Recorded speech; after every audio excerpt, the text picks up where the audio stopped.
నా కూతురి కోసం నేను ఏదైనా చేస్తాను అని అన్నది శిశిర. మీరు మరో బిడ్డని కనాలి అని డాక్టర్ చెప్పారు. హాయ్ గైస్, భవానీ భవీస్ రాసిన ఓ మనసా దరిచేరనియవా మరోసారి ఎపిసోడ్ 29లోకి వెళ్దామా? అసలు డాక్టర్ ఎందుకు అంత పెద్ద మాట అన్నది అనేది తెలుసుకోవాలి అంటే మరిక స్టోరీలోకి వెళ్ళిపోదాం. ఏంటి అంటూ శిశిర గట్టిగా అంది. మీరు మరో బిడ్డని కనాలి అంటూ మరలా అదే మాటని డాక్టర్ చెప్పారు శిశిరతోటి. గ్రీష్మ వైద్యానికి ఇంకో బిడ్డకి లింక్ ఏంటి డాక్టర్? కాస్త అసహనంగా అన్నాడు శశాంక్. స్టెమ్ సెల్స్ సేకరించడానికి అని డాక్టర్ సూటిగా వాళ్ళ వైపు చూస్తూ చెప్పారు. డాక్టర్, కొంచెం అర్థమయ్యేలా చెప్పండి ప్లీజ్ అన్నాడు శశాంక్. బిడ్డ పుట్టినప్పుడు బొడ్డు తాడులో ఉండే రక్తాన్ని స్టెమ్ సెల్స్ అంటారు. ఇవి జీవకణాలు. ఇప్పుడు వీటిని భద్రపరుచుకునేందుకు బ్యాంక్స్ కూడా ఉన్నాయి. ఇవి ఎన్నో రకాల వ్యాధుల వైద్యం కొరకు వినియోగిస్తున్నారు. ముఖ్యంగా చాలా రకాల క్యాన్సర్ ట్రీట్మెంట్లో ఆ బిడ్డకి సంబంధించిన రక్త సంబంధికులు వైద్యంలో ప్రముఖ పాత్ర వహిస్తున్నాయి. ఇవి జీవకణం కనుక ఇంట్లోని ప్రతి కుటుంబ సభ్యులకు ఉపయోగించుకోవచ్చు అని ఆమె చాలా వివరంగా దాని గురించి చెప్పింది. శిశిరాకి అర్థమే కావటం లేదు. ఇప్పుడు ఏం చేయాలి డాక్టర్ అని అడిగింది చాలా కంగారు పడుతూ. మీరు గ్రీష్మ బయాలజికల్ ఫాదర్ ద్వారానే మరో బిడ్డని కనాలి. అప్పుడే ఆ సెల్స్ గ్రీష్మకి సరిగ్గా సరిపోతాయి అని చెప్పగానే శశాంక్ ముఖం పాలిపోయింది.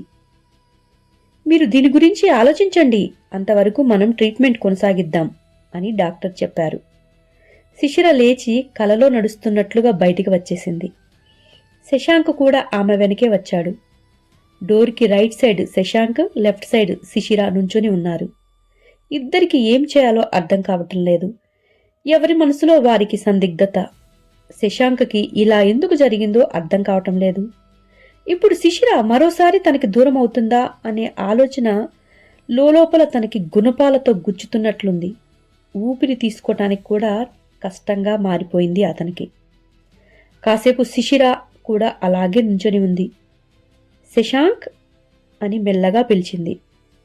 హా అని శశాంక్ అనగానే మనం పెళ్లి చేసుకుందాం అంది. ఆమె ఏం చెప్పిందో అర్థం కాలేదు అతనికి. తను విన్నది రైటా ఆర్ రాంగా కూడా తనకి తెలియటం లేదు. వాట్ అని అన్నాడు. అతని వైపు తిరిగి, మరో బిడ్డకి పెళ్ళి అవ్వకుండా జన్మ ఇచ్చేంత ధైర్యం లేదు నాకు అంది శిశిర. ఏంటి అన్నాడు శశాంక్. మరో బిడ్డకి పెళ్ళి అవ్వకుండా జన్మ ఇచ్చేంత ధైర్యం లేదు నాకు. ఇంకో బిడ్డ పుట్టాక ప్రశ్నార్థకంగా మార్చలేను తనని కూడా అంది. శిశిర ఏం చెప్తుంది మెల్లగా అర్థమైంది. అంటే శిశిరకి పెళ్ళి అవ్వలేదా? పెళ్ళి అవ్వకుండానే తల్లయిందా? అంటే గ్రీష్మ నా బిడ్డనా? అంటే ఇన్నాళ్ళు శిశిర తనతో అబద్ధం చెప్పిందా? తెలుస్తున్న నిజాలకి శశాంక్కి తల తిరిగిపోయింది. తల పట్టుకుని అక్కడే కింద కూర్చుండిపోయాడు. అతన్ని కదిలించలేదు శిశిర. కాసేపటికి తేరుకొని ఒక్క ఉదుటన లేచి పరుగు అందుకున్నాడు. పరుగున గ్రీష్మ ఉన్న రూమ్కి వెళ్ళిపోయాడు. శాంతమ్మ గారు కూర్చొని ఉన్నారు పాపతో మాట్లాడుతూ. నిమిషం కూడా ఆలస్యం చేయకుండా లోపలికి వెళ్ళి కూర్చున్న పాపని గట్టిగా గుండెలకి అదుముకున్నాడు. పాపని చూస్తే ఎందుకు ఏదో బంధం లాగినట్లు అనిపించేదో అతనికి ఇప్పుడు తెలిసింది. శశాంక్ కంటి నుండి నీళ్లు ఆగకుండా కారుతున్నాయి. గ్రీష్మ గింజుకునేసరికి వదిలి పాప ముఖమంతా ప్రేమగా తడిమాడు. ముద్దులు పెట్టాడు. ఏంటి అంకుల్ ఏమైంది అని ముద్దుగా అడిగింది గ్రీష్మ. కన్న కూతురు తనని అంకుల్ అనేసరికి ఏదో మెలిపెడుతున్న బాధ తన గుండెల నిండా ఆవరించింది. కానీ నిజాలు చెప్తే పాప అడిగే ప్రశ్నలకు సమాధానం తన దగ్గర లేదు.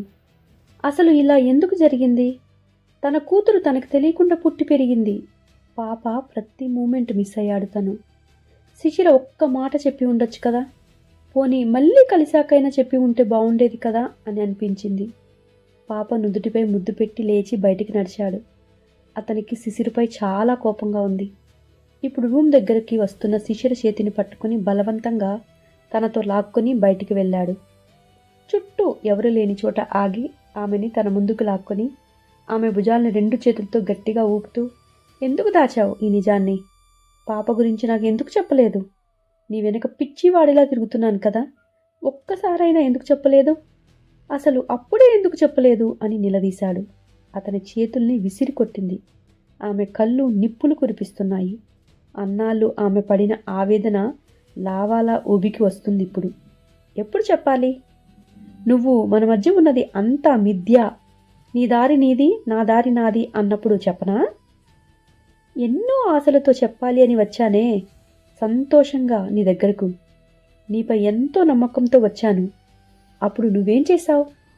నన్ను నిర్లక్ష్యంగా నిర్దయగా పక్కకి నెట్టేసి వెళ్ళిపోయావు. అప్పుడు చెప్పనా? ఏమని చెప్పను? నువ్వు నాపై పగ సాధించేందుకు ప్రేమ నాటకం ఆడాను అని చెప్పాక నేను ఏమని చెప్పను? చెప్తే నువ్వు నమ్మేవాడివా? ఆ క్షణం ఒక 1000 రూపాయలు నా ముఖంపై కొట్టి అబార్షన్ చేయించుకో అనేవాడివేమో. శిశిర ఆ మాటలు చెప్పగానే శశాంక్కి మైండ్ బ్లాక్ అయింది. ఆమె భుజాన్ని గట్టిగా పట్టుకొని, నేను నీకు అలా కనిపిస్తున్నానా? ఇంకా లోకం చూడని బేబీని తీయించుకో అని చెప్పేంత కసాయివాడిలా కనిపిస్తున్నానా అన్నాడు. చిన్నగా నవ్వింది.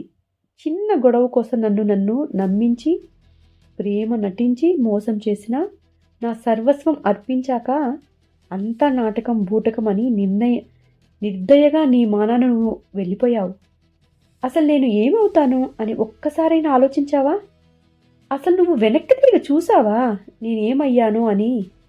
అలాంటి నీ నుండి ఇంకా ఏం ఎక్స్పెక్ట్ చేస్తాను నేను అని అడిగింది.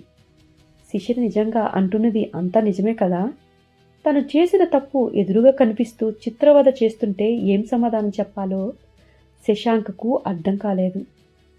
శిశిర ఇన్నాళ్ళు ఎందుకు తనని క్షమించలేకపోతుంది ఇప్పుడు అర్థమైంది అతనికి. అప్పటి వరకు ఉన్న కోపం పటాపంచలైపోయింది. పశ్చాత్తాపం నిలువెల్లా అతని ఒళ్ళంతా పాకి దహించి వేస్తుంది. ఆమెను హత్తుకొని, సారీరా, నేను అంత దూరం ఆలోచించలేదు. అప్పట్లో చాలా సిల్లీగా బిహేవియర్ చేసేశాను. నిన్ను పాపని దూరం చేసుకున్నాను. ఇక మీ ఇద్దరూ నా బాధ్యత, నా సొంతం. ఇక మీకు ఏ కష్టం కలగకుండా చూసుకుంటాను. ప్లీజ్ ప్లీజ్ ఫర్గివ్ మీ అంటూ వేడుకున్నాడు. శిశిర ఏమీ మాట్లాడకుండా మౌనంగా నుంచింది. ఆమెని వదిలి ఇప్పుడు ఏం చేద్దాం చెప్పు? నువ్వు చెప్పినట్టు కోరుకున్నట్లు అన్నీ జరుగుతాయి అని అన్నాడు. ఆ మాటలు వినిన శిశిర నా మెడలో తాలికట్టు అని చెప్పింది. సరే, ఎప్పుడు పెళ్లి చేసుకుందాం అని వెంటనే అన్నాడు, రెండో ఆలోచన కూడా పెట్టుకోకుండా. శిశిర ఇప్పుడే అని చాలా స్థిరంగా ఉన్న మనసుతో చెప్పింది. సరే పద అని ఆమె చేతిని పట్టుకున్నాడు. ఒక్క నిమిషం అని తన చేతిని వెనక్కి లాక్కుంది శిశిర. తను వెనక్కి తిరిగి చూశాడు ఏంటి అన్నట్లుగా. నాకు కొన్ని కండిషన్స్ ఉన్నాయి అని శిశిర చెప్పింది. హాయ్ గైస్, ఓ మనసా దరిచేరనియ్యవా మరోసారి భవానీ భవీస్ రాసిన ఈ 29 ఎపిసోడ్లో మరి శిశిర పెట్టే కండిషన్స్ ఏంటి అనేది మనం తెలుసుకోవాలి అంటే 30వ ఎపిసోడ్ కోసం వెయిట్ చేయాల్సిందే కదా. తప్పకుండా ఆ ఎపిసోడ్ కోసం ఎదురు చూస్తూ ఉంటారని అనుకుంటున్నాను. ఇకపోతే మన ఈ రాధి కథాలేఖలో కొత్త ఎపిసోడ్స్ని నేను ఒక సిరీస్ని స్టార్ట్ చేశాను నిన్ననే. మాయా డాటర్ ఆఫ్ అధర్మ, డార్క్ మైథాలజీ వీటికి రిలేటెడ్గా అయి ఉంటుంది ఆ స్టోరీ. తప్పకుండా చూసి సపోర్ట్ చేస్తారు కదా ఆ స్టోరీని. ఆల్రెడీ నా ఛానల్ని సబ్స్క్రైబ్ చేసుకున్న వాళ్ళైతే మీరు మీ ఫ్రెండ్స్కి కూడా షేర్ చేసి నా ఛానల్ని సపోర్ట్ చేయగలరు. Thank you very much. Next episode కోసం ఎదురు చూస్తూ ఉంటారని అనుకుంటూ తిరిగి మరలా కలుద్దాం. బాయ్.